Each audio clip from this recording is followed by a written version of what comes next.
gimana, sepakat atau ada yang lain?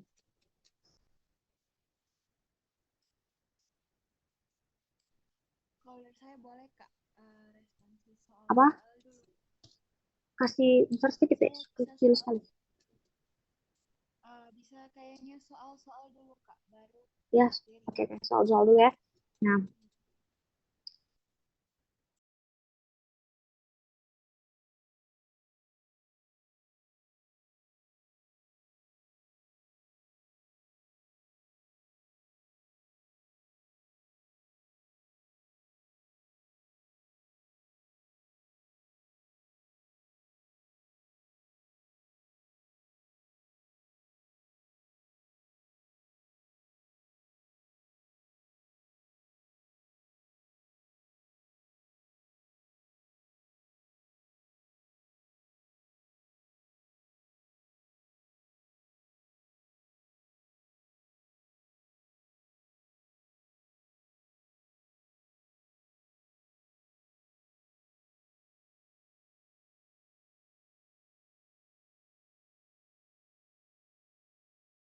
Farah nanti saya kirimkan file malam ini langsung forward semua ya ke teman-temannya dari yang link YouTube sampai PPT. Baik Kak, baik Kak.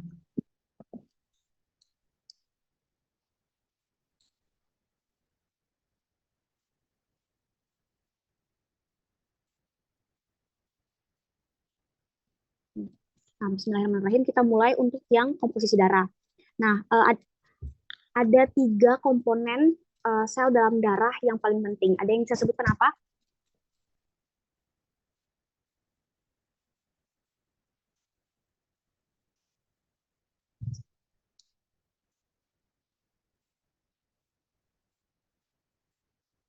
Tiga elemen khususnya pada darah. Itu ada tiga, yaitu eritrosit, uh, leukosit, sama trombosit. Yang paling kecil dari trombosit, leukosit uh, dan trombosit itu adalah trombosit yang paling kecil atau platelet nama lainnya yang bekerja nanti pada efek koagulasi dalam darah. Jadi berusaha untuk membekukan darah kalian. Kalau kalian luka atau cedera itu adalah trombosit. Trombosit ini paling kecil, nama lainnya platelet atau kalau mau singkat di soal itu buat menyita buat menghemat waktu PLT platelet, WBC white blood cell atau leukosit, red blood cell ya RBC gitu.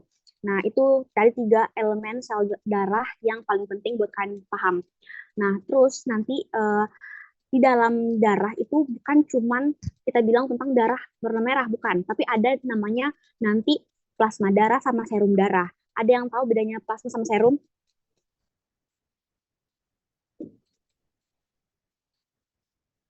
Permisi Kak. Iya, Adila. Eh, Kalau untuk plasma itu Kak, dia mengandung sel-sel darah dan ada faktor pembekuan darahnya Kak. Sedangkan serum tidak Kak. Betul, betul sekali. Jadi buat paham eh, supaya gampang hafal, ingat bisa juga guys ya. Serum itu kalau di skincare kan serum itu dia steril kan? Dia steril. Komponennya itu ingredient aktif-aktif ingredient. Nah, bayangkan juga kalau misalnya pada darah, serum itu artinya dia sudah bersih, sudah steril. Berarti tidak ada lagi faktor koagulannya seperti fibrinogen dan kawan-kawannya gitu. Kalau plasma dia masih mengandung faktor pembekuan darah, fibrinogen, dan zat-zat aktif untuk mendukung pembentukan trombin itu pada plasma. Nah, kalau misalnya ada gambar seperti ini.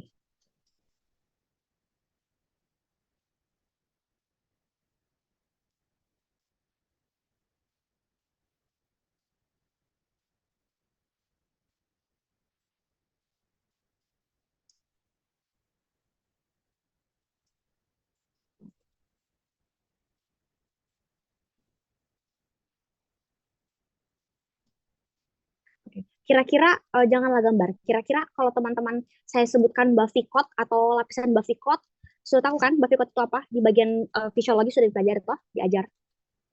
Sudah Kak. Nah, Permisi Bavikot Kak, itu sudah Kak. Bavikot itu dia di mana? Plasma atau serum? Di antara Kak. Dia di antara, tapi dia di mana?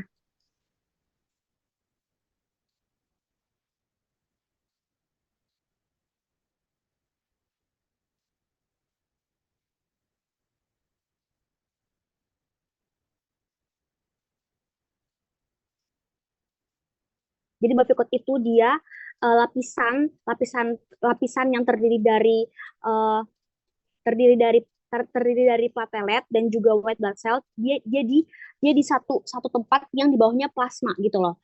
Nah, nanti nanti kan kalau misalnya dikasih gambar antara dua, bedakan antara plasma dengan serum. Jadi jangan kita putar. Ingat saja kalau misalnya serum itu sudah tanpa faktor-faktor pembekuan darah, sedangkan kalau plasma dia masih ada. Nanti kan harus bedakan itu ya dengan yang tabungnya itu. Jadi kadang serum darah yang diambil dari darahnya kalian, sampel darah itu dimasukkan ke tabung yang ungu itu. Sedangkan eh, darah yang masih whole blood, yang masih seluruhnya itu di tabung yang merah gitu. Tadi kas kalian ambil darah ditaruh di mana?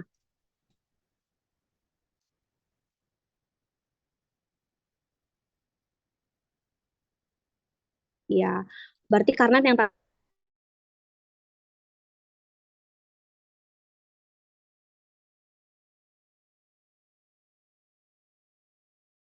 ke dalam tubuh. Itu ada tiga paling penting. Tadi kan juga tiga yang komponen elemen dalam darah. Tiga juga ini komponen dalam protein plasma. Artinya apa saja protein-protein dalam plasmanya kita. Gitu. Hmm.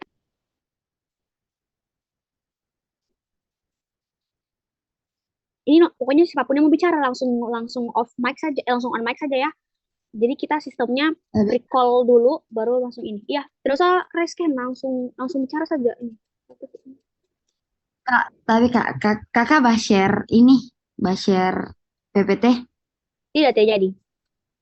PPT hanya Oh, iya. masing-masing saja ya. Karena kan masih jawab-jawab soal, masih responsif.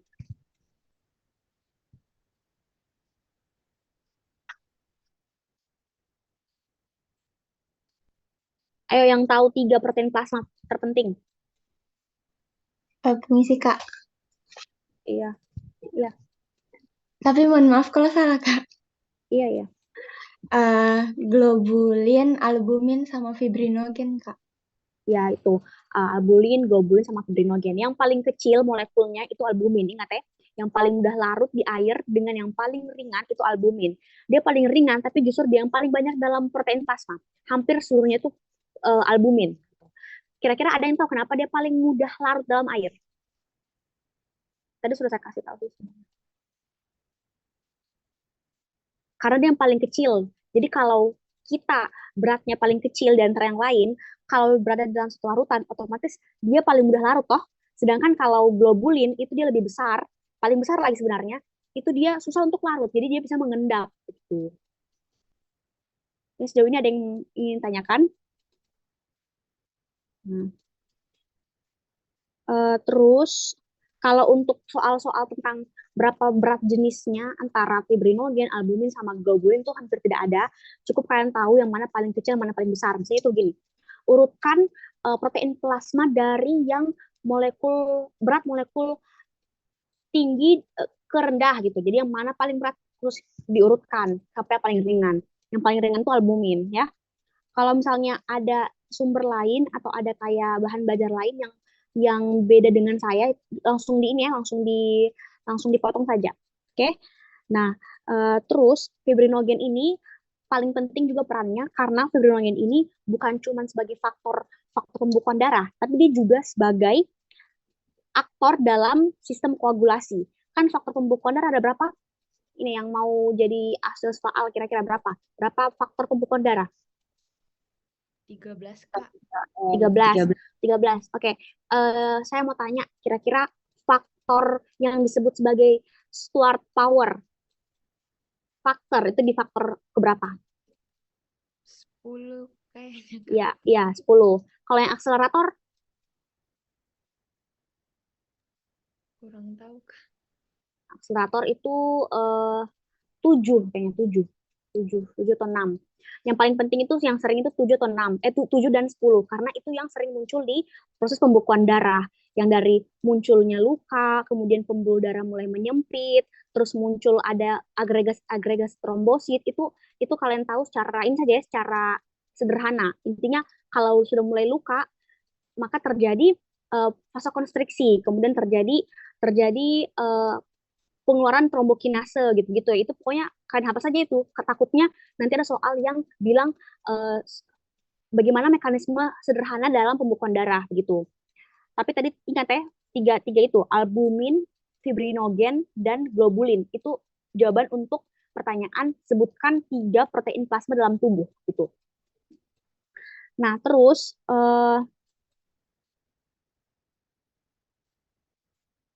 nah, fungsi darah, fungsi darah. Fungsi darah yang paling penting itu kan sebagai transport O2 sama CO2 serta nutrien ya, jangan lupa nutrien juga.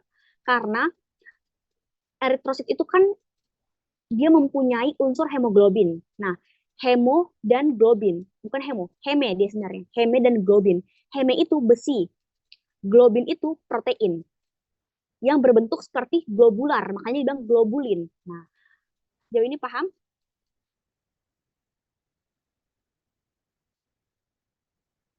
Paham, Kak. Nah, Tapi Kak, nah, eritrosit itu guys dan hemoglobin ini sifatnya suka sama glukosa. Jadi kalau kita bilang eritrosit ini tugasnya untuk pembawa oksigen, EO2, CO2 dan glukosa itu benar. Jadi ketahui saja fungsi-fungsi dasar dari eritrosit. Eh, pokoknya kalau pertanyaannya fungsi dari darah, berarti bilang saja transport O2 dan CO2 karena ada eritrositnya. Untuk sebagai perlindungan karena ada leukositnya.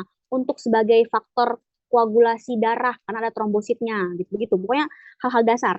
Oke, ada yang tahu tujuan dari praktikum ini? Tujuan dari praktikum komponen darah? Salah satu saja.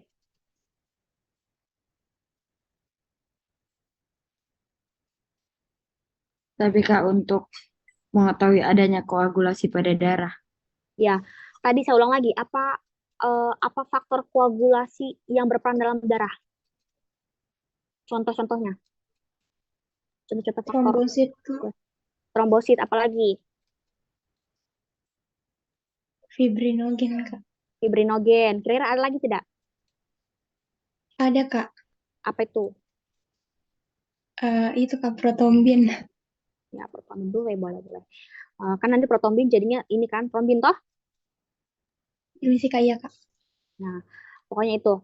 Terus, oh ya, ini juga kan ada faktor ekstrinsik sama faktor intrinsik. Kalian juga harus tahu kalau misalnya kalsium dan vitamin K itu vitamin K ya tahu ya, saya toh vitamin K toh itu penting dalam faktor pembekuan darah, tapi dia secara eksogen di luar dari proses intrinsik itu. Tuh. Makanya kenapa kita di sini banyak bermain dengan kalsium karena dia juga sebagai faktor koagulasi. Oke, jadi tadi temannya sudah bilang kalau misalnya tujuan dari praktikum itu pertama untuk mengetahui koagulasi pada darah. Yang kedua, untuk mengetahui protein serum. Toh, Tapi Kak, iya Kak. yang ketiga, untuk mengetahui substansi yang non-protein. Gitu. Jadi dalam darah itu kan bukan cuma protein semua, ada yang non protein. Nah, makanya di praktikum yang ketiga itu kita bakal mau mengeluarkan yang protein dan menyisakan yang non protein gitu. Jadi di praktikum ketiga yang kalian tulis di WP-nya kamu, tujuannya itu untuk mendapatkan apa sih sebenarnya substansi yang bukan protein gitu. Tuh. Oke. Oke, terus tuh boleh buka yuda-yudanya masing-masing buka yuda-yuda ya. Saya juga buka yuda-yuda di sini, jadi saya tidak share. Saya tidak share screen. Nanti langsung ketahuan. Buka yuda-yudanya untuk yang blood chemistry. Jadi saya tanda-tandai saja yang sudah saya ini. Yang saya kirim ke Farah itu yang versi masih bersihnya ya. Jadi belum ada coret-coretan itu supaya kalian bisa belajar sendiri di situ. Terus,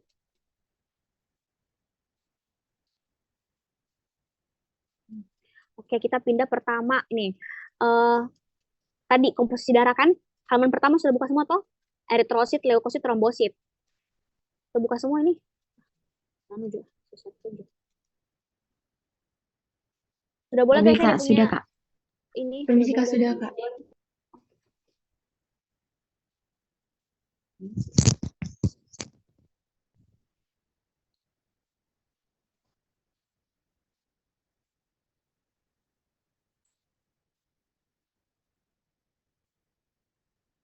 Para bagaimana kalau misalnya kita mau share screen gitu ya? Kita tekannya layar. Bagikan konten terus tekannya layar. Bagaimana? Tapi Kak, ada itu yang di bawah bagikan layar. Coba lihat ini sudah terbagi belum? Tapi Kak sudah. Sudah. Oke. Oke, nah ini. Tadi kan saya sudah kasih aktif recall Kak, kan pakai pertanyaan-pertanyaan. Masuk semua toh, eritrosit, leukosit, trombosit toh. Nah, pH darah inilah ya, netral lah ya, 7. Kalau kalian jawab 7 juga sudah betul itu. Terus ada serum. Dari darah itu terdiri dari 3 lah intinya, 3. Serum, plasma, dan protein plasma. Oke. Kalau serum, dia itu berwarna kekuning-kuningan karena ada bilirubin dan tidak mengandung fibrinogen serta faktor pembekuan darah, dia steril. Yang kedua ada namanya blood plasma. Blood plasma ini namanya juga plasma, jadi dia lebih lebih encer gitu. Terus itu mengandung banyak banyak kandungan seperti nutrisi, elektrolit, paling inti-intinya itu. Nah, karena tadi plasma dibilang dia mengandung juga protein, makanya kalau begitu pasti ada protein plasma gitu. Protein plasma jadi sendiri dia disebut sebagai contohnya fibrinogen, albumin, globulin. Ini 3 paling penting ya. Saya tidak usah ajar yang nukleoprotein sama seromukoid itu dia tidak terlalu apa ya, tidak terlalu kita fokuskan. Seromukoid ini fokus ke cairan serus dan mukus gitu. Nanti kalian pelajari lah itu. Nah, fibrinogen itu dia ketiga-tiganya ini dihasilkan di hepar, di hepar. Terus kalau misalnya fibrinogen itu untuk koagulasi kan tadi dengan cara meningkatkan viskositas darah. Kalau albumin dia itu fungsinya paling penting ya, paling penting albumin yang harus kalian pahami sampai nanti untuk menjaga integritas vaskular gitu. Artinya apa? Di pembuluh darah itu kan dia dindingnya itu elastis. Dia itu banyak mengandung sel-sel di dalamnya yang bertransportasi. Nah, albumin itu harus menjaga kalau mereka itu transportnya aman. Karena kalau ada yang tidak aman, kalau tekanan-tekanan di dalam pembuluh darah itu kacau, bisa menyebabkan penyakit asites atau seperti kayak kamu tahu ini ya, perut membesar, kakinya udem, mukanya membesar, itu namanya asites. Mungkin kalian belum dapat sekarang di semester 2 ya, semester 2 sekarang ya. Nanti kalian dapat di semester 3 sudah muncul penyakit-penyakit yang dari abdomen dan sebagainya, itu dia paling sering disebut asites. Nah, itu karena apa? Karena gangguan dari albumin. Kalau albuminnya berkurang atau albuminnya berlebihan, maka bisa mengganggu mengganggu integritas dalam pembuluh darah. Jadi, kalau pertanyaannya begini, eh, sebutkan gangguan klinis bila pasien mengalami kekurangan atau kelebihan albumin. Jawab saja itu asites, itu sudah betul. Nah, sekarang globulin. Globulin tadi apa yang saya bilang? Apa yang paling besar di sini? Globulin, albumin atau fibrinogen? Yang paling besar uh, globulin kan? Yang Globulin, paling Kak. kecil? Yang paling kecil? Termasuk albumin, Kak. Tapi yang paling sering ditemukan di dalam darah, plasma darah. Albumin. Iya, albumin. Iya, betul, pintar-pintar. Nah, globulin itu terbagi menjadi 3. Alfa, beta, gamma. Kalau tapi kalau alfa si ini tuh, alfa dan beta itu dia gunanya bukan sebagai antibody, dia hanya sebagai pembawa substrat. Tapi kalau gamma, globulin gamma itu sebagai antibody. Oke, okay? Jauh ini paham? Paham, Kak. Nah, makanya kenapa? Tapi, Kak, Iya, ya. tapi, Kak, untuk alfa sama beta, Kak, tadi fungsinya untuk pembawa substrat, Kak. Iya, carrier lipid dan substrat lain. Oh iya, Kak. Tunggu deh, siapa nih yang cara? Kalau lihat tadi share screenku, kayaknya saya baca share screen deh, kata di tulisan sini. Tidak kah? Bentar ya. Nah, jadi dari semua ini, dari fibrinogen, albumin, globulin dihasilkan di hati, kecuali globulin yang gamma di jaringan limfoid. Ada yang tahu kenapa? Karena di jaringan limfoid, jaringan limfatik itu ada sel T dan sel B. Sel B ini gunanya untuk sel B ini gunanya untuk bisa membuat suatu plasma, plasma, plasma khusus yang jadi antibody gitu. Jadi kalau kalian misalnya kena cacar, tubuhnya kalian tuh mengingat sel B memori itu bakal mengingat. Oh, ini oh ini antigen penyebab cacar. Kita ingat terus kita bikin antibodi. Antibodi untuk melindungi sewaktu-waktu bila cacar itu datang lagi gitu. Itu namanya globulin gamma. Oke, nama lainnya. Sudah. Oke, inti dari plasma protein apakah sebenarnya? Intinya saja bilang aja dia pengangkut, pembawa, itu sudah pasti bisa mengcover jawabannya kalian. Oke. Nah, fibrinogen. Fibrinogen ini dia dihasilkan di hepar, tapi banyak ditemukan di limpa. Limpa itu di sekitar, kalau kalian abdomen, kalau kalian raba bagian lambung, belakangnya sedikit ada bagian limpa di situ, spleen. Sudah pelajari pemeriksaan fisik abdomen?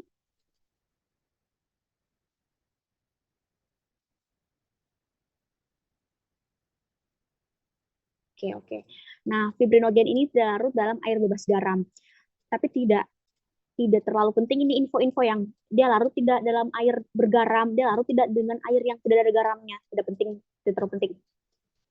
Ini tahu saja deh ini sebagai faktor koagulasi. Nah, ini albumin globulin perbedaannya. Albumin lebih mudah larut karena berat molekulnya lebih rendah gitu.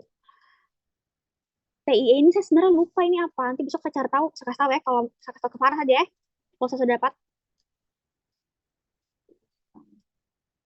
Nah, terus globulin, contoh-contohnya tidak terlalu penting. Intinya tahu aja globulin, contohnya imunoglobulin. Atau apa tadi imunoglobulin ini? Jenis apa? Alfa, beta, gamma?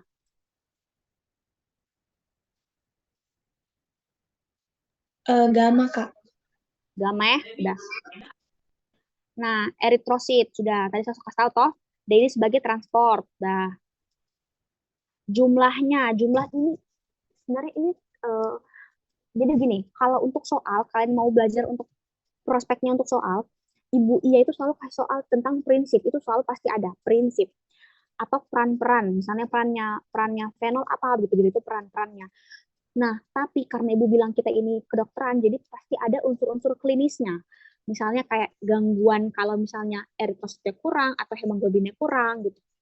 Oke? Jadi cukup tahu saja kalau eritrosit pria itu 4 sampai 6, kalau wanita 4 sampai 5. Segampang itu. Oke? Umurnya 120 hari, 3 bulan. Oh, nah sekarang HB. Nah, kapan orang itu bisa kita katakan anemia? Kalau misalnya pada perempuan kurang 12, pada laki-laki kurang 14. Gitu-gitu. Nah, ini anemia ini tidak penting karena anemia ini masuk ke patologi klinik ya. Jadi tidak saya ajarkan di sini, cukup dibaca saja. Sekarang kita masuk ke praktikumnya. Jadi ada 3 praktikum. Toh, pertama untuk mengetahui adanya koagulasi darah.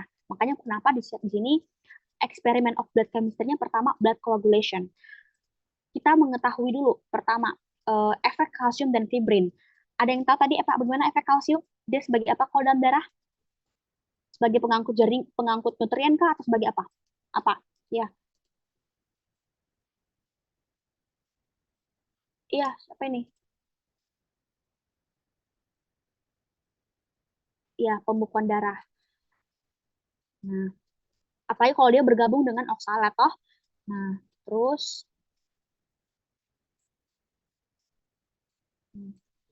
nah, ini ada kita pakai namanya kalsium klorida. Kalsium klorida CaCl2 itu dia agar darah yang sudah diberikan antikoagulan bisa membeku kembali. Itu gunanya karena ada kalsiumnya di situ. Jadi ion kalsium gunanya untuk pembekuan. Nanti kalian akan temukan ini dia.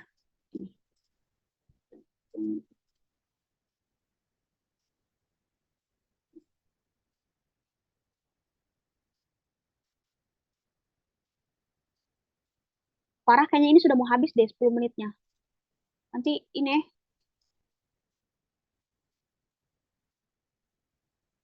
Iya, Kak. nanti kalian sisakan. Kalian ada yang punya Zoom Premium Tapi Kak tidak ada, Kak. atau Google Meet juga ya? Baik, Kak. Tapi Kak sama saja kalau gimit juga sudah pakai waktu. 1 jam dia ya. Oh iya, nantilah kalau misalnya habis ini kalian bisa siapkan juga link ya, siapkan saja linknya.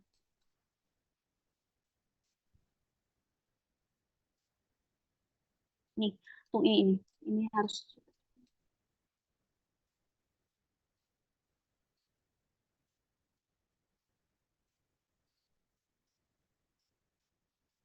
nih, kelihatan?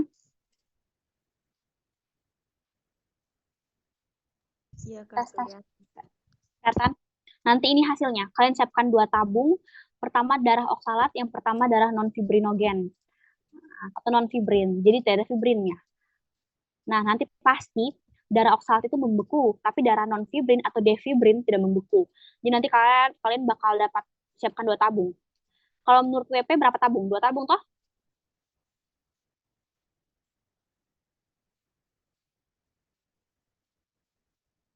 Tapi Kak, iya Kak. Jadi pertama itu eh,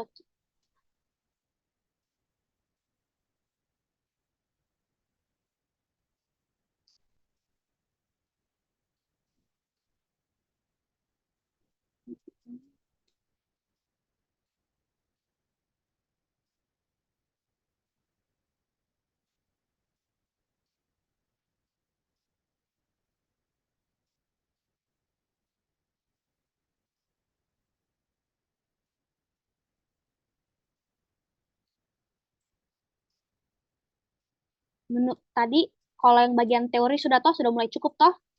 Sudah cukup. Sekarang kita ke praktikum ya. Boleh? Oke Kak, baik Kak. Nah, siapkan dua tabung darah oksalat dengan darah defibrin atau tidak fibrinnya. Masukkan sama-sama CaCl2. Jadi CaCl2 oksalat dengan CaCl2 dan defibrin di sini masing-masing. Campurkan, diamkan di suhu ruang. Suhu ruang itu sekitar 20 sampai 25 derajat Celcius. Nah, nanti bakal terbentuk untuk darah oksalatnya. Kenapa? Karena ada Ca oksalat. Ca dan oksalat. Tuh. Sedangkan darah defibrin tidak ada, tidak bisa terbentuk karena sejak awal dia sudah tidak punya kandungan fibrinnya. Tuh. Jadi dia harus bertemu antara kalsium dan juga fibrin. Nah, sekarang kita ke pemeriksaan pemeriksaan praktikum kedua.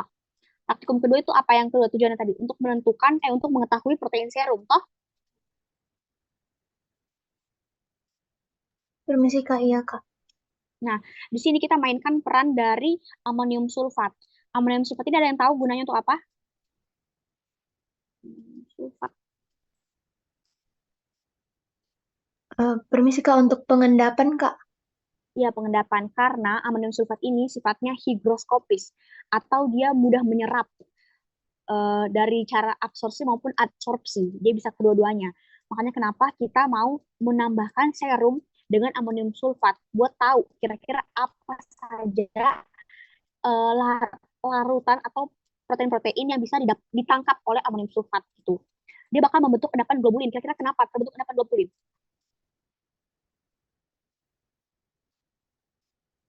Tadi karena berat molekulnya yang paling besar, gitu. Toh, nih, sedangkan albumin mengendap dalam aluminium sulfat jenuh tetap akan larut dalam air. Jadi bayangkan, albumin dalam larutan yang jenuh pun dia masih bisa larut karena dia kecil molekulnya. Tuh. Nah, nanti kalau misalnya kita masukkan toh ini 2 tabung. Eh, 2 tabung dulu ini, tabung 1 dan tabung 2. Tabung 1 serum, tabung 2 itu setelah diambil dari tabung pertama. Jadi tabung 1 itu pertama kita siapkan, masukkan serumnya, kemudian amonium sulfat jenuh, kita bakal bikin endapan. Endapannya nanti bakal eh, ada kayak semacam ini loh guys, kayak kayak gini. Misalnya ini tabung, tabung, terus ada semacam ini. Apa namanya tuh kayak filtrat entah dari kertas ataupun dari kertas sih biasanya nih. Kertas yang dililit-lilit jadinya segitiga begini, kerucut. Pernah lihat toh di lab?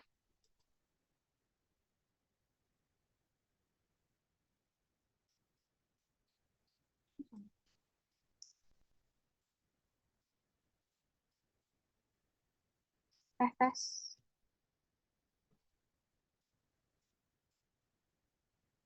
Atau kalian belum ada bayangan ini praktikumnya ini mau kasihkan video atau bagaimana guys? Bilangnya kalau misalnya kayak belum ada gambaran begitu.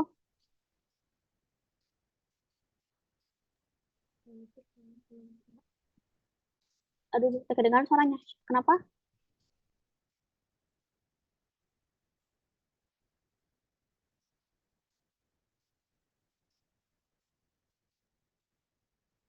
Tes, tes.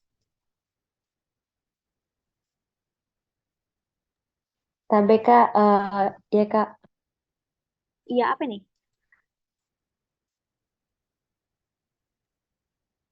Belum ada sama sekali ya. Biarpun sudah bikin WP tuh, saya iya sih paham. Nih, kita nonton. Oke.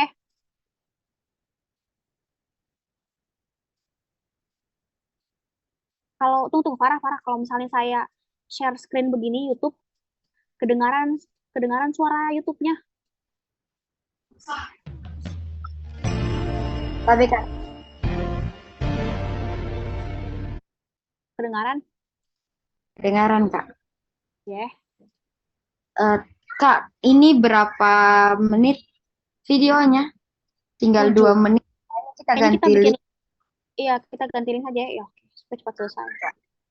Makasih. Saya yang kirim atau Kakak? Boleh, boleh Farah saja.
Tiga ada substansi non protein.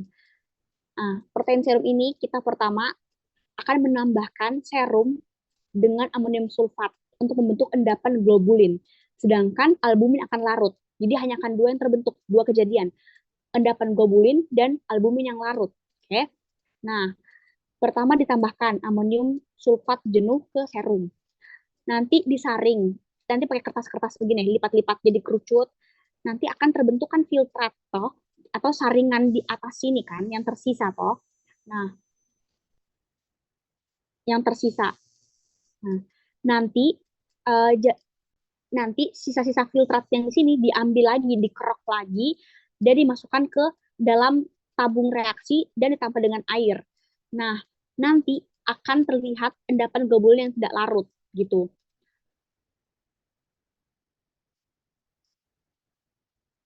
Terus tadi lagi masih ada tadi pertama masih ada sisa-sisa filter endapan globulin yang ini, yang dari sini, yang ini, nih. Yang ini kita simpan lagi, kita pakai untuk yang praktikum kedua di sini, yang di bagian kedua.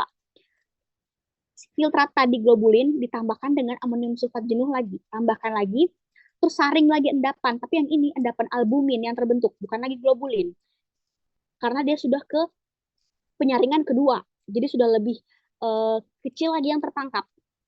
Didapatkanlah endapan albumin. Endapan albumin tambah lagi dengan air. Nah, terbentuk endapan albumin yang larut, sedangkan endapan globulin itu mengendap atau tidak larut, karena globulin itu bagaimanapun dia molekulnya besar. Jadi walaupun kita berikan air, kita coba untuk lisiskan sel-sel darahnya, tetap dia tidak larut, tetap dia mengendap gitu. Oke? Nanti kalau kalian belum paham, nanti bisa, yang penting saya sering-sering jelaskan. Habis itu kita lihat lihat praktikum, lihat video, semoga ada gambaran. Praktikum terakhir, substansi non protein serum, atau tujuannya untuk mengetahui apa sih substansi-substansi yang bukan protein. Nah, untuk mengetahui itu kan artinya kita untuk mengeluarkan yang protein serum kan, untuk mengeluarkan yang protein. Nah, dengan cara pemanasan dan efek asam. Gitu. Jadi kalau misalnya pertanyaannya begini, bagaimana cara kita untuk bisa menghilangkan substansi protein itu adalah dengan pemanasan dan efek asam gitu ya. Nah, pertama kita siapkan serum sama 5 mili. Serum 5 mili, masukkan Aquades. Aquades masukkan asam asetat. Nah, asam asetat ini masuk coba ada yang tahu asam asetat ini asam lemah atau asam kuat?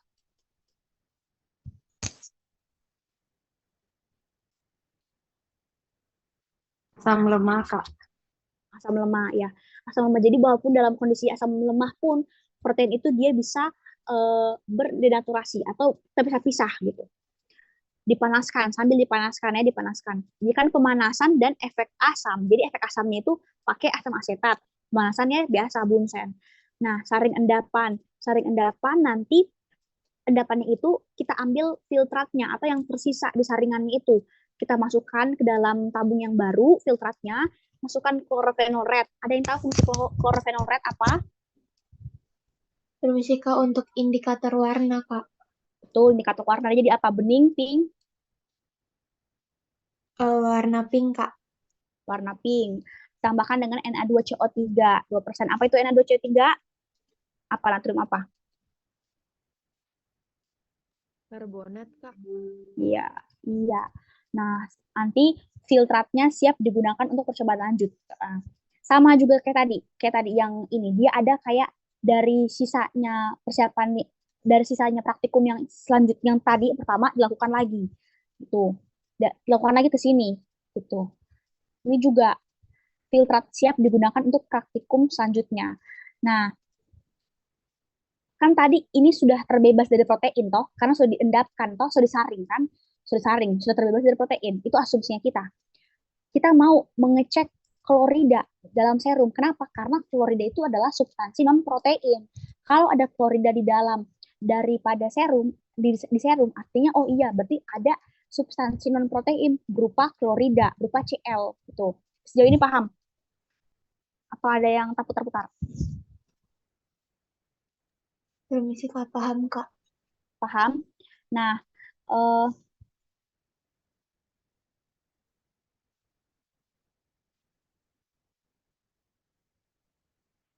TBK Isra. Lulu iya. belum diterima, Kak. Oh, sorry. Tindakan ke kakak host. Aduh, maaf. Barusan atau selama? Sudah dari tadi, Kak.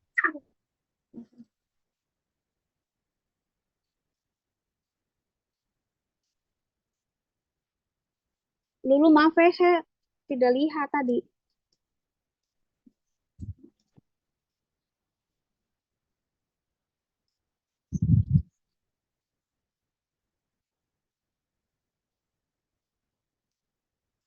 Nah, saya juga mau bilang, kalau kalian sebutnya asam asetat ini asam cuka, dia juga dibetulkan ya.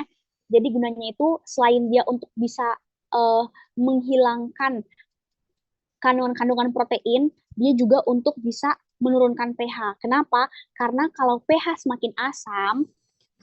itu semakin asam, maka semakin mudah protein untuk uh, berdenaturasi atau kayak semacam pecah-pecah begitu ya. Jadi dia lebih kalian bisa temukan yang mana non protein karena beda sekali protein dengan yang non protein. Protein itu besar-besar dibanding yang lain.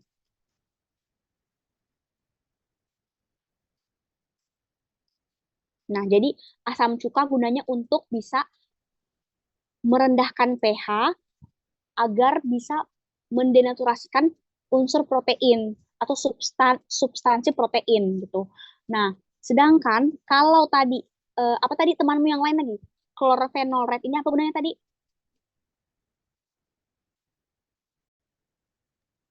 Indikator warna. Indikator warna ini dia hanya bisa mendeteksi warna atau hanya bisa warnanya keluar kalau pH-nya itu sudah masuk di lingkup yang asam atau di bawah dari 6. Itu sudah bisa kelihatan warnanya. Warnanya pink karena proteinnya sudah mulai mengendap. Kalau proteinnya mengendap, misalnya ini protein.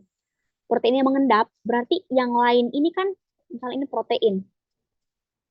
Ini pH-nya itu misalnya 5,1.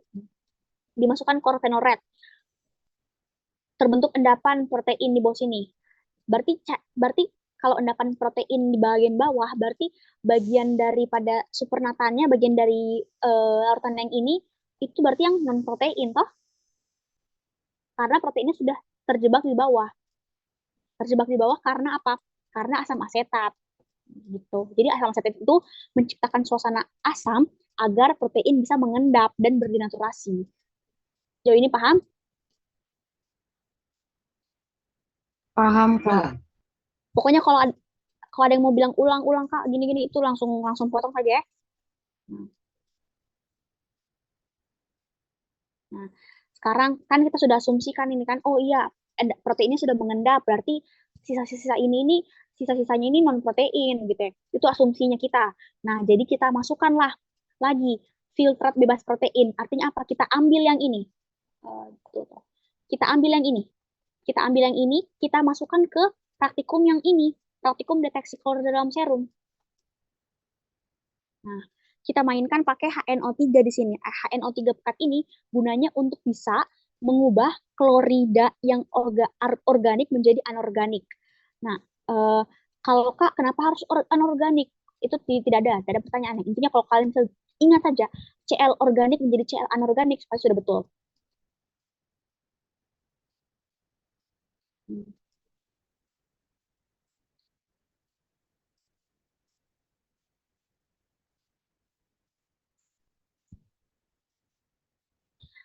Kenapa dia harus juga menjadi Cl anorganik? Karena HNO3 ini, AgNO3 perak NO3 ini hanya bisa mengikat yang bentukan anorganik. Anorganik itu kalau dalam tubuh hal-hal yang tidak sehat. Misalnya kayak eh, ini nih, H2SO4.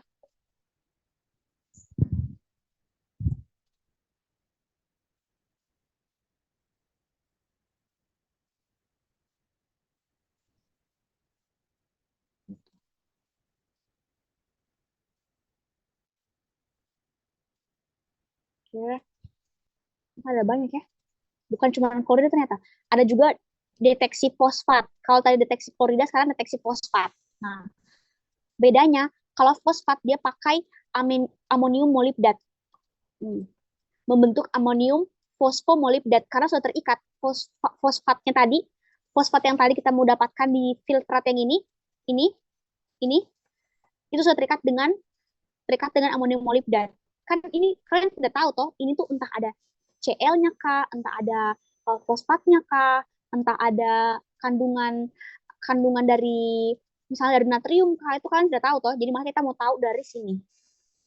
Diambil dari filtratnya.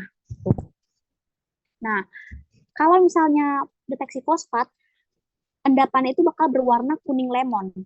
Karena diberikan apa? Ada yang tahu diberikan apa? Amonium molibdat. Iya, amonium molibdat. Segampang itu, guys. Jadi, intinya ini cuma kamu bisa menghafal dan tahu kalau misalnya deteksi fosfat dia pakai AgNO3 dan amonium molibdat. Kalau dia pada korida, dia pakai asam nitrat, nih asam nitrat, toh asam nitrat HNO3 dengan AgNO3. Kenapa? Karena AgNO3 hanya bisa mengikat klorida yang sudah dalam bentuk anorganik. Siapa yang mengubah klorida organik menjadi klorida anorganik, guys? HNO3 pekat, Kak. HNO3 atau nama lainnya Asam Asam nitrat, Kak. iya. Itu kok pintar-pintar sih. Kok kamu temperan, kok kamu pintar banget. Nah, dia endapannya putih ya. Saya itu dari dulu kalau di dokim ingat saja kalau AgNO3 itu pasti paling dia putih gitu ya. Kalau dia apa ya biasanya itu eh kayak ada iodin-iodinnya. Dia itu antara pink atau bening gitu. Ini amonium molibdat dia memberikan warna yang kuning lemon. Nah, terus ada ini deteksi kalsium. Deteksi kalsium itu kita Permisi, Kak. deteksi ya, Mau tanya tadi, kenapa bisa warna kuning, Kak? warna kuning karena tadi eh, ada namanya amonium molibdat. Amonium molibdat ini nanti reagen yang dimasukkan untuk bisa mengubah fosfat jenis organik dalam darah, kan dia organik kan dalam darah. Karena kalau dia anorganik dia itu pasti kita tuh mati guys, karena atau tidak ada gangguan penyakit karena ya apapun yang anorganik di tubuh itu susah untuk bisa bertahan, itu bisa diproses. Jadi kalau fosfat organik kan kamu tuh praktikum yang sehat ya. Eh, Fosfat yang organik ketika kita ambil darahnya kamu dia masih organik. Jadi tabung darah sudah jadi filter tadi sudah kita ubah-ubah menjadi eh, endapan protein dan super natan yang non protein toh kita ambil yang ini kan tadi kita ambil yang atas toh. Nah, kita ambil yang atas ini ada kandungan apanya di sini? Ada fosfatnya, ada Cl-nya, ada kalsiumnya. Nah, semua ini masih dalam unsur bentuk yang organik gitu. Nah, untuk bikin dia jadi anorganik supaya bisa diikat oleh reagen lain, kita butuh yang namanya ini AgNO3. AgNO3 untuk bisa ubah fosfat. Tadi yang untuk bisa mengubah klorida apa? HNO3, Kak.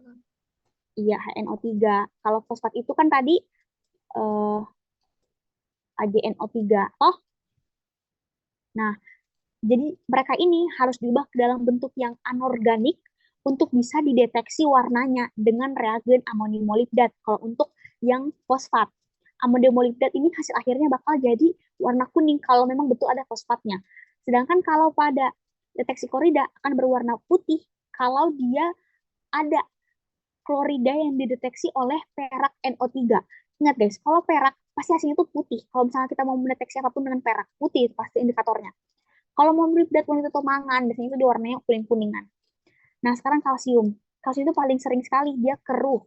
Endapan itu kayak putih tapi putih-putih yang kamu tuh kayak air air botol yang kamu air botol yang bisa sedikit baru kamu kocok-kocok nanti jadinya kayak keruh-keruh gitu. Itu kayak begitu hasil tabung reaksi kalau dengan pemberian eh, deteksi kalsium. Kita pakai potasium oksalat. Potasium oksalat dimasukkan di tadi filter bebas protein, nanti bakal jadi kekeruhan. Jadi setiap ada indikasi kalsiumnya, lebih gampang dia pahami kalau oh nanti dia bakal keruh ini gitu. Jadi kalau dia keruh artinya menandakan kalsium, adanya kalsium. Oh, belum selesai lagi guys, masih ada lagi. Alhamdulillah. Jadi ada kalsium, fosfat, klorida, dan glukosa. Oke, jadi ingat ya apa semua tadi? Apa semua? Pertanyaan gue apa semua eh, substansi non protein yang dapat dideteksi pada praktikum komposisi darah? Coba sebutkan. Fosfat, kalsium, klorida, sama glukosa, Kak.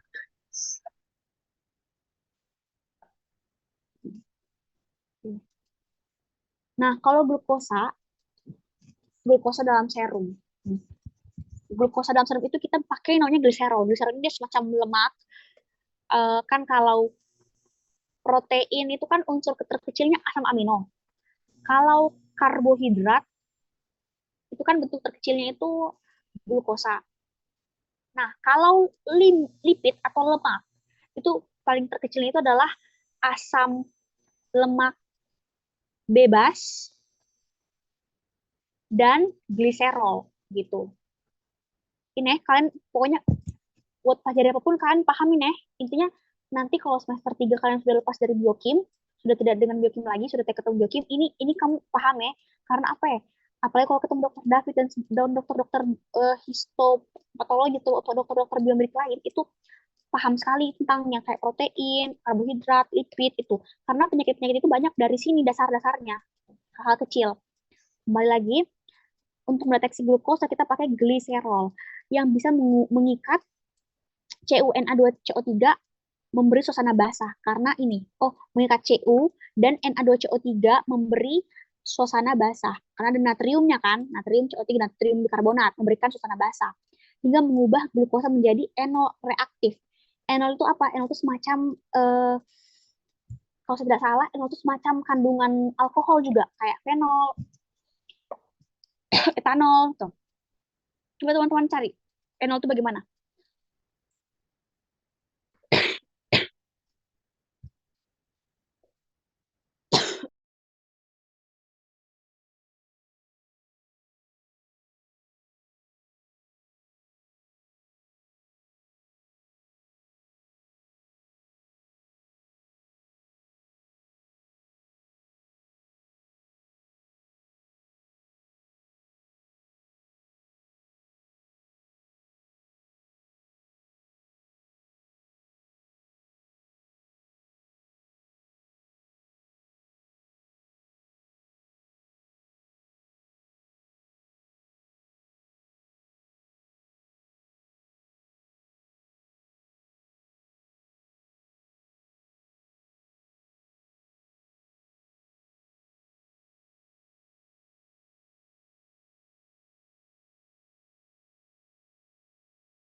Kalian ingat tidak yang pada bagian praktikum semester 1 untuk yang Seliwanov sama Benedict yang ada mereduksi Cu menjadi Cu2+, ingat?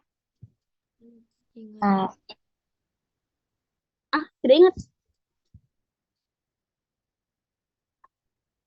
Oh, ingat.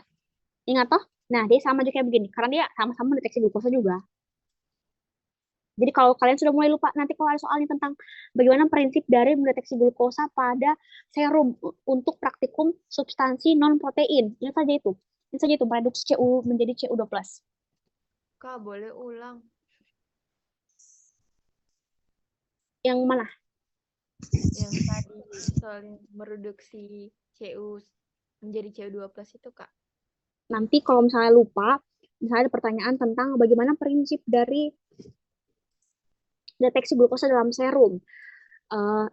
Terus kalian lupa toh Na2CO3-nya bagaimana ini saja. Kalau kalian tulis gliserol, kalau kalian tulis begini, terjadinya proses reduksi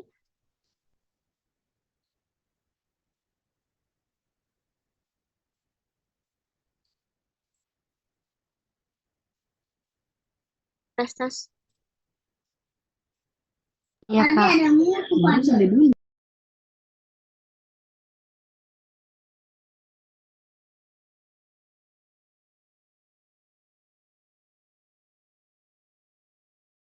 Tapi Kak, izin bertanya tadi apa yang faktor ekstrinsik dan intrinsik itu Kak?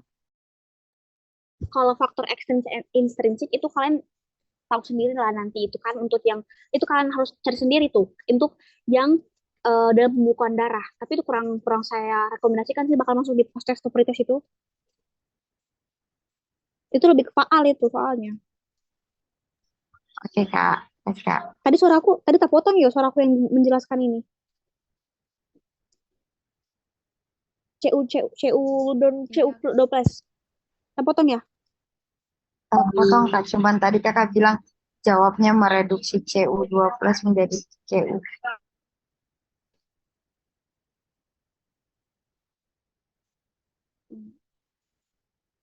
Kenapa tadi begini?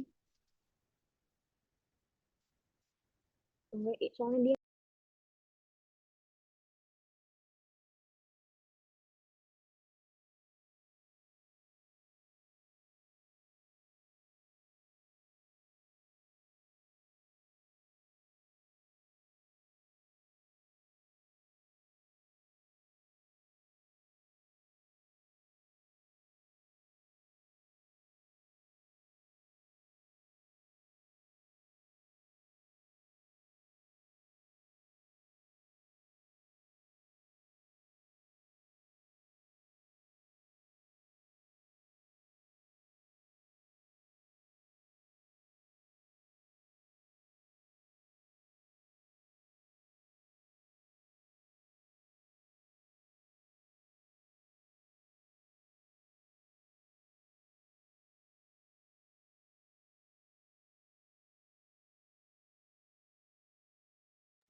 Oke, sudah baik ini layarnya.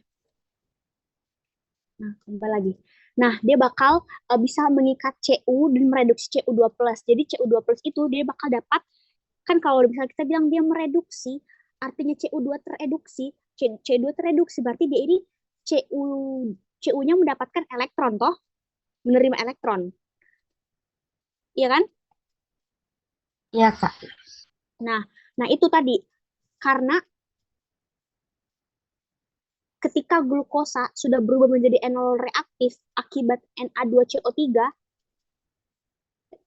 maka glukosa yang awalnya glukosa toh menjadi enol reaktif ini bisa membuat Cu menjadi Cu2+. Gitu. Jadi enol reaktif mengubah Cu menjadi Cu2+ atau mereduksi. Jadinya Cu mendapatkan ion elektron.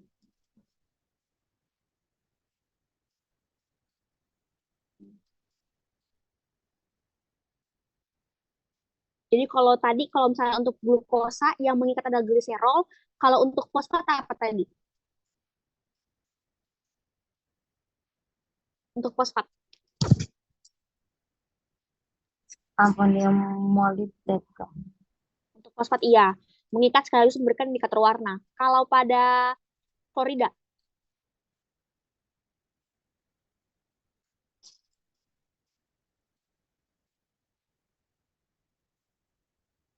HNO3 dan apalagi AgNO, ya AgNO3, bukan HN, iya. Nah, HNO3 itu yang bisa mengubah, sedangkan yang mengikat itu AgNO3, toh. Iya, Jadi Kak. Dalam jadi organ. jadi buat gampangnya yang mengikat, kalau pertanyaannya eh pertanyaannya ini. Pertanyaan itu mengikat, cenderung dia juga menjadi indikator warna. Oh, misalnya kayak Iya, Kak. AgNO3, amonium molibdat sama ini. Tapi kalau kalau kalau pada glukosa tidak ada indikator warna. Dia cuman apa ya? Ini kuning-kuningan karena dia pemanasan.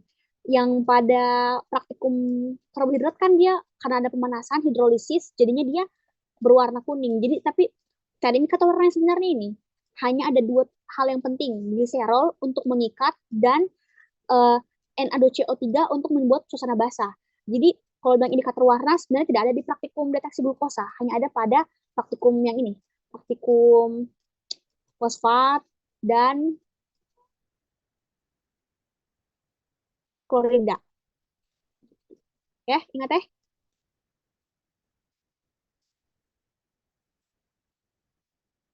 Ini kalian tahu juga dulu dia punya alur supaya tahu kalau misalnya oh kita setelah kita mendapatkan dua lapisan yang berbeda, protein dan non protein, buang proteinnya, ambil yang non protein. Di non protein ini ada klorida, ada fosfat, ada kalsium, ada apa lagi tadi, ada kalsium, satu lagi Glukosa, Kak. ada glukosa. Jadi ada 4 ya yang kamu pelajari besok ya pada non protein substratnya. Kita sekarang pindah ke video langsung.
sudah nampak sekali toh, kenapa darah oksalat membeku? Karena ada kalsium oksalat yang menjadi faktor koagulasi. Sedangkan pada darah yang non-fibrin atau defibrin, darah fibrinnya, jelas fibrinogennya tidak ada. Berarti dia tidak punya faktor koagulasi serta tidak ada proses pembekuan darah. Jadi karena fibrin itu sebagai dua perannya, sebagai faktor pembekuan darah, faktor koagulasi, serta sebagai sistem yang bekerja pada koagulasi darah. Kan setelah nanti trombokinase, protombin, trombin, nanti bakal jadi benang-benang fibrin toh. Nah, tapi kalau pada tabung 2 tidak ada fibrinnya, tidak bakal ada nanti benang-benang fibrin. Nah, itu. Dia tidak akan membeku.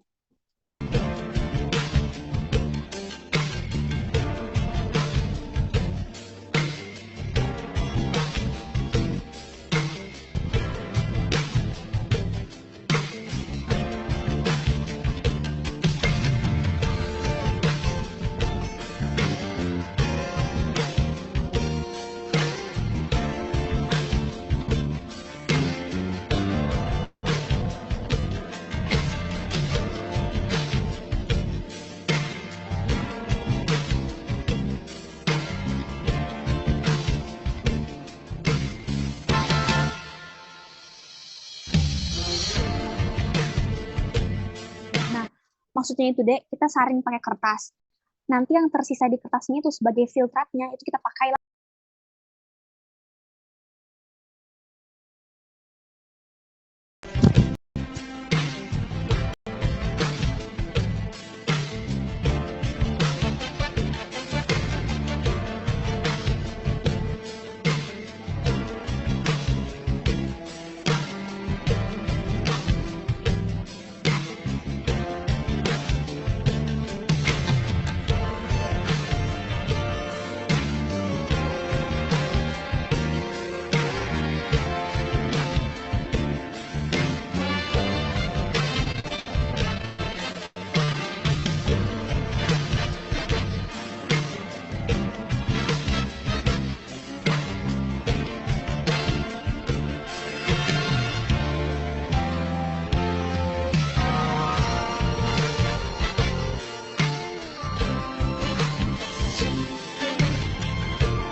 pertama ada endapan albumin, tapi setelah dikasih aquades, dikocok, dihomogenisasikan, dia larut lagi. tetap larut dan tidak kembali mengendap.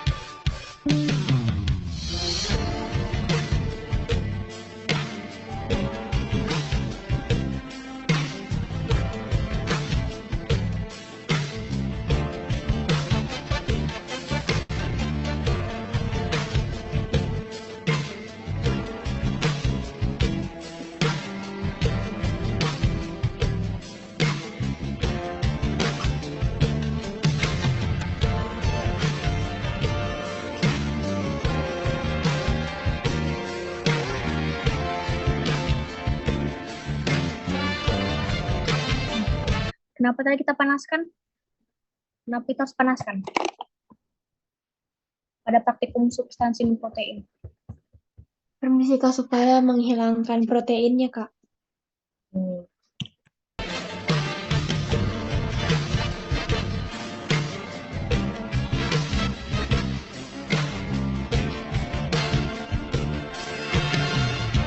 Oh iya, saya ingat. Saya ingat soal yang pernah Ibu bilang. Nanti kalian harus cari tahu faktor-faktor yang bisa membuat protein berdenaturasi. Itu pH sama suhu. Dan pengocokan itu bisa.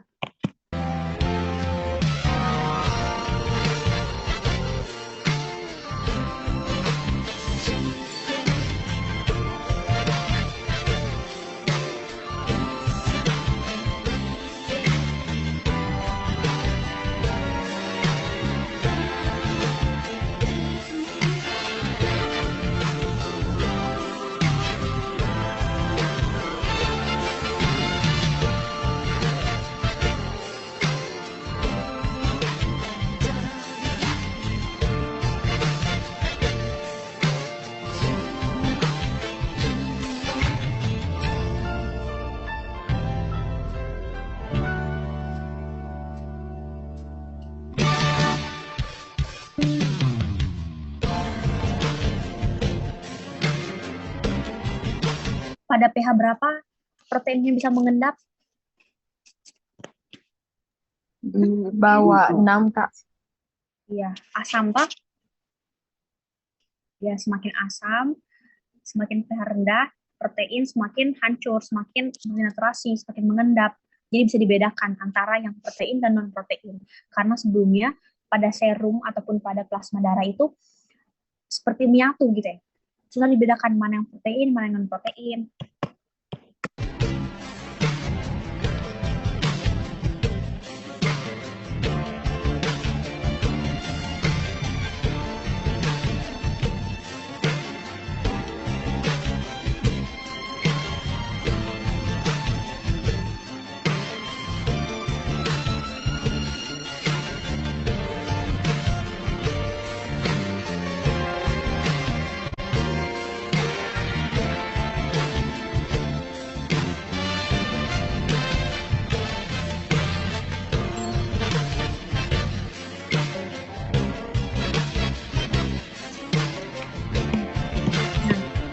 Tambahkan Na2CO3 2%, terbentuk warna pink, suasananya basah.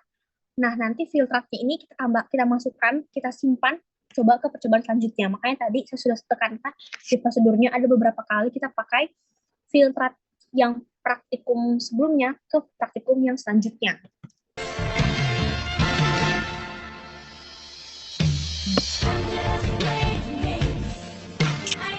Sekarang sudah klorida toh tadi. Apa tadi yang mengikat kloridanya?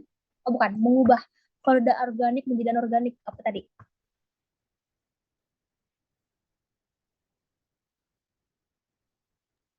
HNO3 Kak. Atau nama lainnya? Asam nitrat.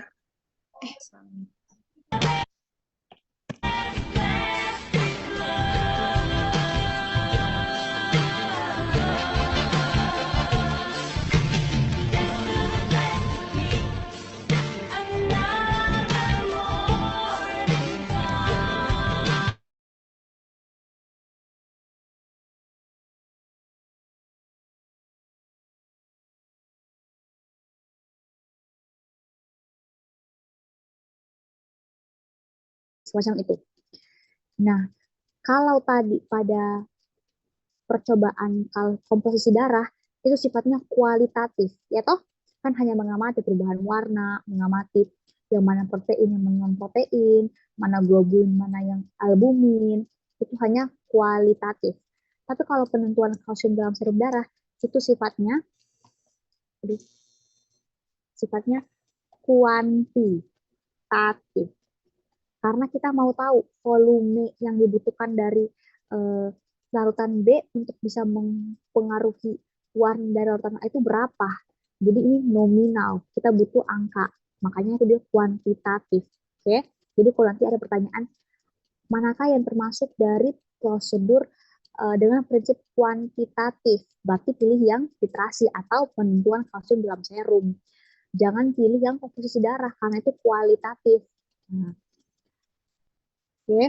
Nah, titrasi ini metode kuantitatif untuk menentukan konsentrasi suatu zat.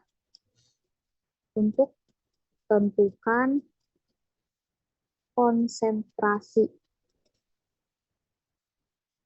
suatu zat di dalam sampel dengan cara menentukan volume larutan standar. Nah, ini dia. Aduh, yang tepat. Nah, jadi kalau dari tadi saya kasihkan gambaran ini, yang mana larutan standar, A atau B?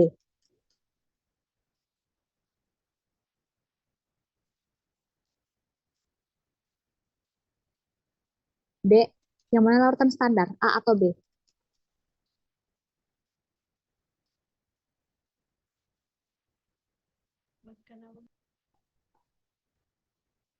Yang mana? Yang B, Kak. Iya, B. Ah, yang A, yang B yang betul ya, yang B itu larutan standarnya. Yang A itu larutan sampel. Jadi titrasi sama dengan eh, fungsi dari titrasi adalah metode dalam menentukan berapa banyak konsentrasi larutan standar B ini untuk bisa mempengaruhi larutan sampel, larutan A. Kan karena kita cuma mau apa? Kita cuma mau dia berubah warna. Nah, kalau terlalu sedikit kadang warnanya tidak berubah, kalau jumlahnya terlalu banyak yang dituangkan dari B ke A bisa jadi dia warnanya uh, over atau dia justru tidak bereaksi. Tuh, itu yang kita hindari. Makanya kenapa kita lakukan titrasi. Titrasi ini tanpa itu ya, alat yang kayak bulb itu di apa? Di lab. Iya, Kak. Nah, itu nanti kalian pakai alat itu ya besok insya Allah. Nah, larutan standar yang kita gunakan di sini adalah larutan standar sekunder. Apa yang ada yang tahu apa kita pakai di sini? Dari ada kata P-nya, ada huruf P-nya.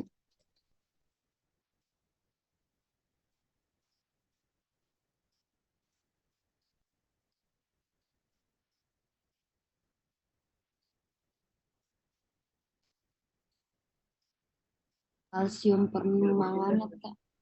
Iya, kita pakai potasium permanganat ya. Potasium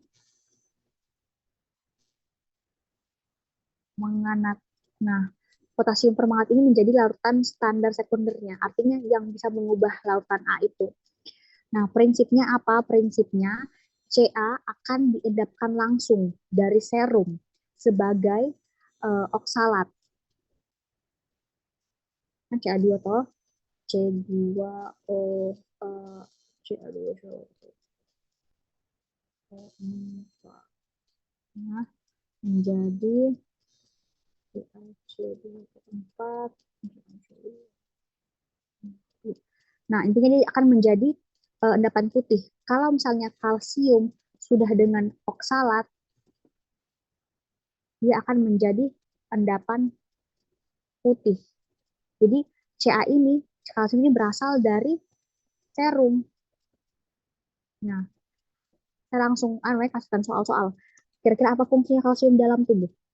Baik yang dalam intrasel maupun yang ekstrasel.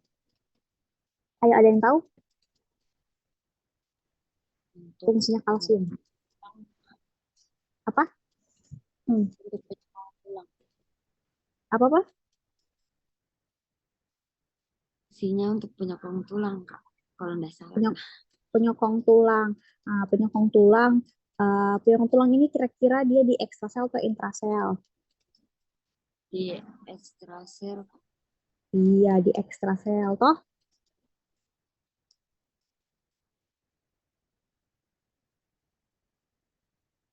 Pintar.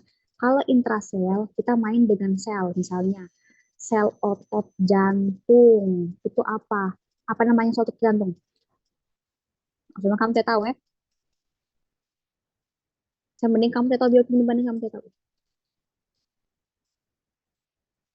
Miosit. Nah, miosit ini butuh kalsium untuk apa? Untuk bisa bantu memompa jantung. Karena kan jantung butuh impuls.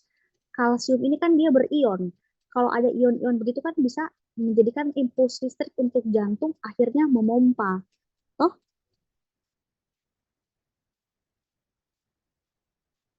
nah itu. Nah, itu intrasel. Yang paling penting sih sel untuk jantung untuk apa namanya detak jantung. Yang kedua ya untuk alat gerak. Untuk alat gerak.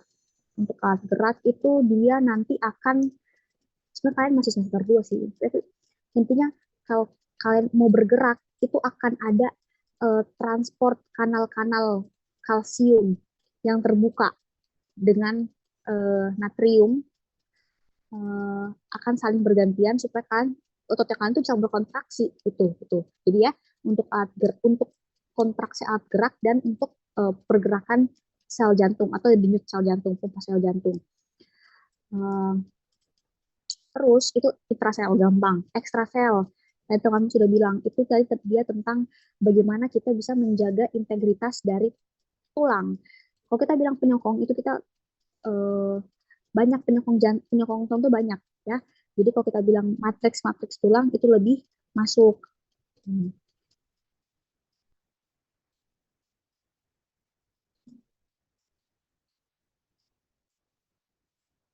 Jadi dia uh, untuk matriks tulang maksudnya apa dia memineralisasi karena banyak kandungan-kandungan mineral pada tulang. Misalnya kayak kandungan mineral apa? Misalnya uh, seng itu seng, kalsium, magnesium itu kan kandungan mineral itu di deposit disimpan di tulang. Jadi tulang itu gini nanti dia di sini kan itu tulang itu kan kalau kalian perbesar kalau di histologi dia itu kayak kosong-kosong gitu kan bulat-bulat gitu ya toh bulat-bulat begini kan. Nah, kalau nanti kalian temukan kondisi di mana bulat itu besar-besar begini, artinya kalsium itu berkurang, mengalami osteoklas. Nah, osteoklas. Biasanya pada perempuan menopause, pada perempuan orang-orang yang sudah tua, cenderung trauma, itu karena sudah tidak kuat lagi tulangnya. Kenapa tidak kuat? Karena penyokongnya, matriksnya itu hilang. Si kalsiumnya hilang gitu. Itu ini ya, itu kayak tambah-tambahan itu saja matriks tulang. Yang kedua adalah untuk uh, sekresi hormon. Nah, hormon apa? Hormon ada PTH, hormon paratiroid hormon, ada hormon tiroid hormon, sama ada kalsitonin. Ini cukup tahu sama sama tambahan dari saja supaya gampang. Itu uh, ekstrasel ini metabolisme vitamin. Vitamin apa? Ada yang tahu vitamin apa? Yang kalau dengan ketemu dengan kalsium, metabolisme vitamin ini dia bagus. Vitamin D, dia vitamin D3. Nah, oke. Boleh? Boleh? Oke. Ada yang tahu berapa kadar kalsium darah yang normal?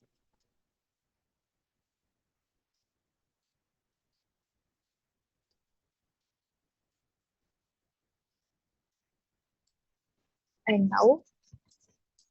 Belum tahu, Kak. Sampai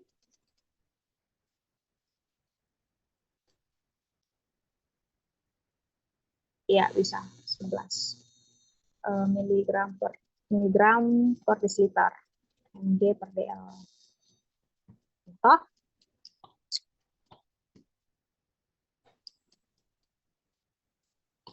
9 sampai 11 miligram per desiliter. Kalau nanti kalian temukan satuan yang begini, kilodalton, itu untuk menggambarkan ini beratnya dari albumin. Pokoknya protein-protein. Molekul protein itu pakainya kilodalton. Kalau kandungan-kandungan dalam serum begini, dalam darah itu mg per dl. Ya. Nah, toh banyak kamu punya ilmu-ilmu di luar dari biokimia yang penting. Nah, karena kita kedokteran, jadi pasti bakal tahu tentang kondisi klinis, gangguan-gangguannya. Kalau misalnya saya tanya begini, kayak biasa, kayak soal-soal biokimia yang biasa-biasa gitu. Sebutkan kondisi kelainan gangguan kalsium atau kadar kalsium dalam darah yang terganggu. Contoh-contoh kondisi klinisnya apa? Sebutkan kondisi klinis yang menggambarkan gangguan kadar kalsium. Apa tuh contohnya?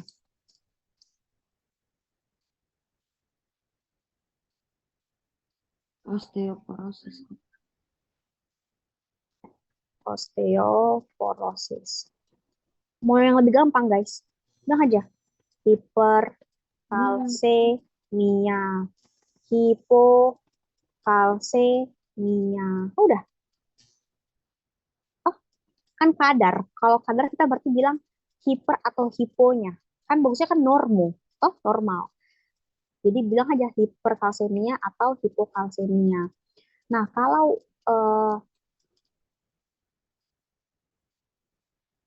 oke. Ada yang tahu kira-kira regulasi kalsium dalam darah itu siapa yang atur?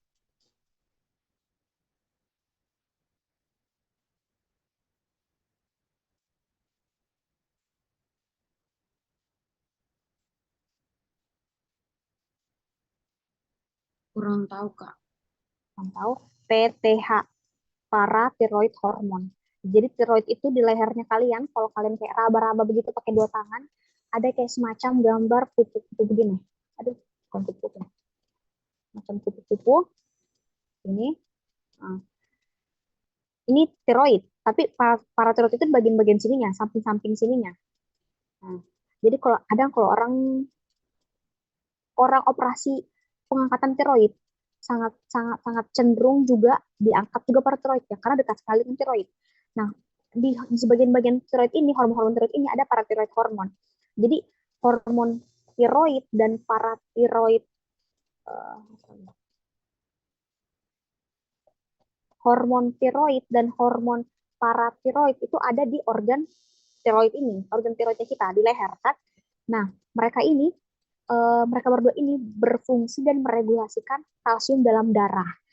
Nah, kenapa Kak? Bukannya cuma di tulang dan di gigi. Nah, betul, memang mereka itu hanya ada kebanyakan ada di tulang dan di gigi. Nah, 99% ya, kalau salah, 90% ya. Kebanyakan di sini, di mereka berdua ini. Tapi juga kita simpan di dalam darah. Kenapa? Tadi, Dek, fungsinya itu kita butuh untuk otot jantung, untuk alat gerak, untuk sekresi hormon. Kita butuh juga kalsium di luar daripada tulang dan gigi. Nah, kalau misalnya ini kadar kalsium darah itu rendah, maka paratiroid hormon akan meningkat dengan cara paratiroid hormon ini ambil kalsium dari tulang dengan cara apa? Osteoklas. Kalian sudah masuk toh muskuloskeletal?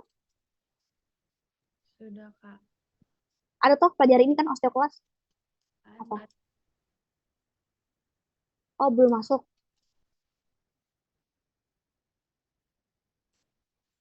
Semester 3 ya? lokus 1. Belum ya. Tapi intinya kalian tahu saja ya, dia tersimpan di mana paling banyak gigi dan tulang. Tulang. Nah, matriks-matriksnya mereka ini yang susun itu kalsium. Kalau bilang, Kak, apa cuma kalsium sendiri? Tidak, ada temannya magnesium. Tapi magnesium itu jarang, sedikit sekali, paling banyak kalsium. Nah, terus hormon yang meregulasi kalsium dalam darah itu paratiroid hormon ya, dan tiroid hormon juga. Jadi kalau orang yang mengalami hipotiroid, dia cenderung 20% pasti hiperkalsemia.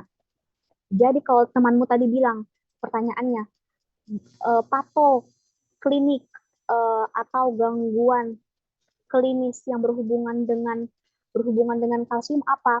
Bisa osteoporosis. Tapi kan itu terlalu kayak, nah semuanya orang menjawab itu. Bisa juga hipotiroid bilangnya. Hiper. Bukan hipo, hiper. Karena sama ini. Kalau misalnya PTH-nya sudah meningkat, PTH sudah ambil kalsium, maka kalsium dalam darah meningkat darah. Tapi kalsium di tulang menurun, gitu ya. Paham toh? Jadi kalsium darah itu berbanding terbalik dengan kalsium tulang. Kalsium darah diproyeksikan oleh PTH. PTH-nya aktif, kalsium darah meningkat, tapi kalsium tulang menurun. Makanya osteoporosis. Karena artinya mengalami diambil-ambil kalsiumnya dari tulang untuk darah gitu. Sejauh ini boleh, masih bisa dipahami?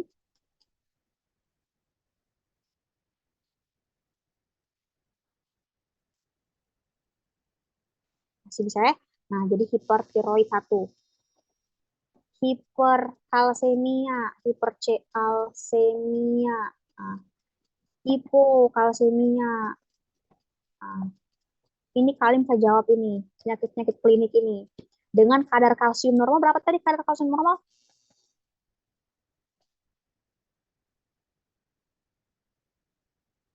Oke, mantap. Oke, mantap. Nah, tempat penyimpanan terbanyak gigi dan tulang. Oh ya, astaga, satu paling paling penting. Nah, ekstrasel 1. Lupa salup 1. Yang tadi, pembekuan darah. Oh,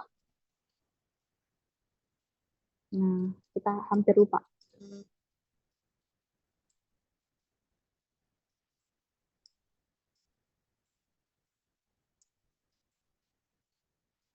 Jadi ada, ingat baik ya, ingat baik ini, besok, sekresi hormon, pembekuan darah, sekresi hormon, metabolisme vitamin, pembekuan darah paling penting. Dan memang kamu lupa, karena kamu kalau sudah praktikum komposisi darah, pasti bisa tahu kalau kalsium itu gunanya pembekuan darah. Matriks tulang, pasti. Nah, oke, yang ini terlalu familiar lah. Ini ya kamu harus pahami. Udah. Oke, sudah selesai bagian teori-teori dasar. Sekarang kita ke praktikum.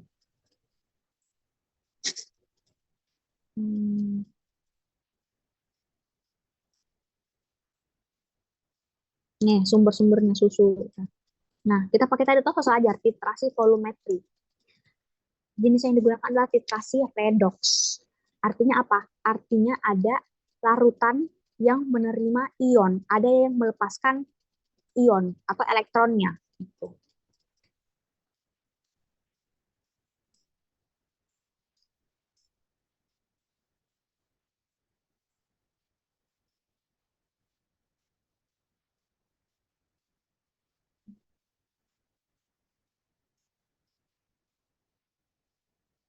Nah, ada yang disebut sebagai titik ekivalen. Titik ekivalen itu adalah titik di mana sudah habis ini, sudah habis betul-betul reaksinya sudah terjadi. Jadi kayak ketika berwarna jadi pink, pink. Jadi pink itu berarti artinya sudah terjadi titik ekivalen itu di sini di volume yang segitu gitu. Nah, prosedurnya langsung saja kita siapkan 2 tabung. Pertama, serum. tabung serum, kita siapkan 2 ml serum, diambil Aquadex pakai mikropipet, dicampurkan. Habis itu masukkan amonium oksalat. Gunanya apa amonium oksalat? Ada pada prinsip. Dan emang kamu lupa apa? Oksalat. Apa gunanya amonium oksalat?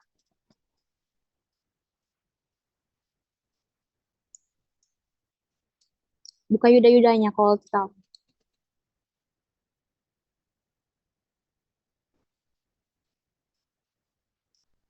Memberikan warna yang lain. Mengikat kalsium, Kak.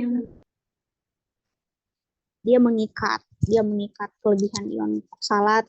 Dia juga nanti akan mengendapkan. Oke. Nah, terus nanti disentrifugasi. Ada yang tahu gunanya sentrifugasi apa?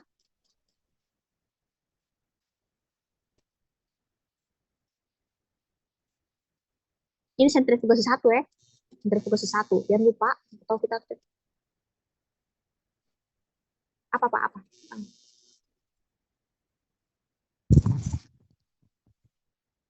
Memisahkan cairan, oke. Dan juga bisa memaksimalkan pengendapan. Karena kan kalau kita putar-putar terus akan terbentuk dua lapisan, dua larutan yang berbeda, dua lapisan. Satunya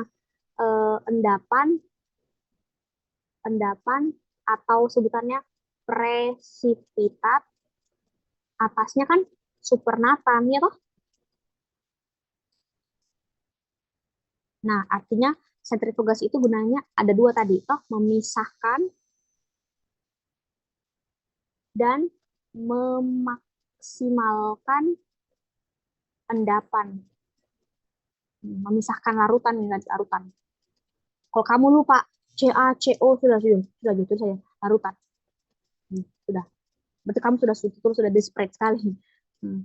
Habis itu kalau masalah Kak, perlu tidak dihafal ininya sama ininya? Tidak perlu, tapi kan kamu ingatlah itu. 15 kali 100 10 menit. Dah. Nanti kalau pakai alat, ingatin ya angka-angkanya ini kalau pakai alat nanti besok. Baru di situ endapan dan supernatan dipisahkan. Berarti dipisahkan, supernatan endapan dipisahkan di dua tabung yang berbeda. Tabung 1, tabung 2. Habis itu dipisahkan, tabung diposisikan miring. Diposisikan miring terus kalau salah tadi tidur toh atau dia berdiri? Yang dia tidur tadi deh. Baru dikasih Iya, kering. Kak. Betul toh? Di tisu kan? Iya, Kak. Tadi di videonya begitu. Terus kita seka-seka tabungnya. Supaya apa? Cukup supaya tidak ada larutan yang tersisa. Habis itu dicuci dinding tabungnya dengan 3 mili amonium. Kita lihat lagi di video juga kira-kira apa fungsinya amonium ini. Nah, mengikat kelebihan ion oksalat. Seandainya di dinding tabung ini ada cairan-cairan yang tersisa dari hasil kita masukkan tadi, nah bisa jadi hasilnya tidak optimal. Makanya kita mau cuci dengan amonium untuk mengikat semua oksalat yang tersisa pada dinding. Gitu. Nah, kita resuspensi. Resuspensi ini seingat kurs suspensi itu kayak kita kocokkan kembali. Iya tidak? Karena kalau kita bilang suspensi, ini titik-titik ini suspensi namanya. Jadi kalau suspensi itu kita kocokkan kembali, masukkan kembali, pipetting itu kayak kita sedot masuk gitu ya. Nanti besok kita lihat lagi. Betul atau saya keliru. Habis itu kita sentrifugasi kedua. Sentrifugasi kedua ini ya. Jadi ini sentrifugasi kedua, ada 2 kali sentrifugasi. Nah, sentrifugasi kedua dia untuk memisahkan lagi. Kalau yang di Yuda dia memisahkan CaC2O4 dengan supernatan. Nah, jadi artinya CaCO2 ini adalah endapan. Gitu. Nah, habis itu masukkan lagi H2SO4. Apa sudah nama H2SO4? Asam sulfat. Oh, Iya, Kak. itu deh. Asam sulfat. Asam sulfat di atas suspensi dipindahkan ke Erlenmeyer. Nah, dapat ke Erlenmeyer. Tadi toh baru taruh di water bath. Ingat dipanaskan 100 Celcius. Ingat? Nah, dia masih warnanya masih warna-warna bening. Tapi pas dia kita masukkan dengan kalium permagnan, jadi warna pink. Harapannya bertahan seminggu, 1 menit. Nah, kalium kalium permangananan ini menjadi indikator warna sekaligus juga jenis titrasinya. Jadi titrasinya itu adalah titrasi redox, eh, titrasi redox permangnan. Oke.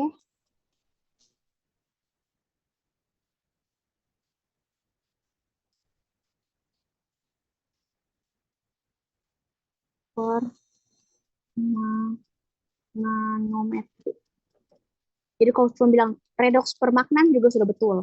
Nah, sudah selesai. Sudah selesai serum, alhamdulillah. Jadi ada, ingatkan lagi, kita pakai serum, karena namanya prosedur serum ya pakai serum, pakai amonium oksalat untuk mengendapkan, sentrifugasi pertama untuk memisahkan dan juga memaksimalkan endapan, pisahkan supernatan, posisikan miring, cuci dengan amonium untuk mengikat ion-ion yang berlebih yang mungkin tertempel di dinding-dinding tabung, sentrifugasi lagi, habis itu masukkan asam sulfat. Nah, kalau Kak gunanya untuk apa asam sulfat itu? Nah, asam sulfat ini dia pada penetesan penetesan di mana ini? Di suspensinya ada gunanya. Gunanya itu adalah sebagai untuk suasana asam karena kan dia asam sulfatnya. Kalau dia suasana asam, maka kalau dia sudah terjadi suasana asam akan lebih mudah untuk dia dipisahkan. Dia juga untuk melarutkan lagi Ca2CO4-nya. Tapi kalau begitu kalian sudah sangat menyerah, sudah saya bilang asam sulfat ya untuk memberikan suasana asam, saya bakal salah itu. Sekarang blanko. Oke, blanko. Blanko kita karena namanya blanko berarti kan kontrol toh. Jadi bukan serum. Kita kasih aquades.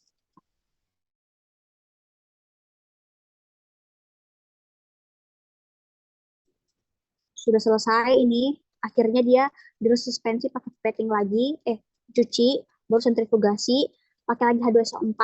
Karena artinya, intinya sama saja guys, blanko dengan serum sama saja, tapi blanko itu dia kontrol. Nah, perhitungannya kalium permagnan sama dengan 1 mili 0,01 mol kalium permagnan sama dengan 0,2 miligram kalsium. Nah, ini kan hafal mati ya, ini kan hafal mati. Kalau kalian tanya, Kak, kenapa, Kak? Besok saya jelaskan saja. Sekarang semalam sekali. Nah, untuk cepatnya, saya juga jangan sampai lupa ke kalian, untuk larutan standarnya, itu kita pakai larutan standar sekundernya, itu kalium permagnan. Kalium permagnan. Tapi kalau kalium permagnan, tapi kalau misalnya larutan standar primer, asam oksalat. Tadi yang ada oksalat untuk mengendapkan kalsium, itu asam oksalat. Untuk yang sekunder, pemberian warna, perubahan warna, itu kalium permagnan. Jadi harapan warnanya adalah pink yang bertahan 1 menit. Artinya itu adalah titik ekivalen yang sudah habis bereaksi semua. Nah, pertanyaannya, kalau misalnya nanti warna pink, pertanyaan begini, apa maksud dari munculnya warna pink? Bilang, semua oksalat telah habis bereaksi. Karena kan tadi titik ekivalen itu adalah titik di mana sudah habis bereaksi semua, toh?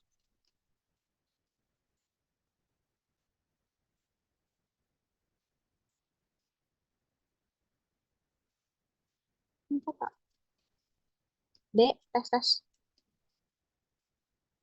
Nah, oke. Nah, terus apa lagi ya? Tadi apa tadi fungsinya amonium?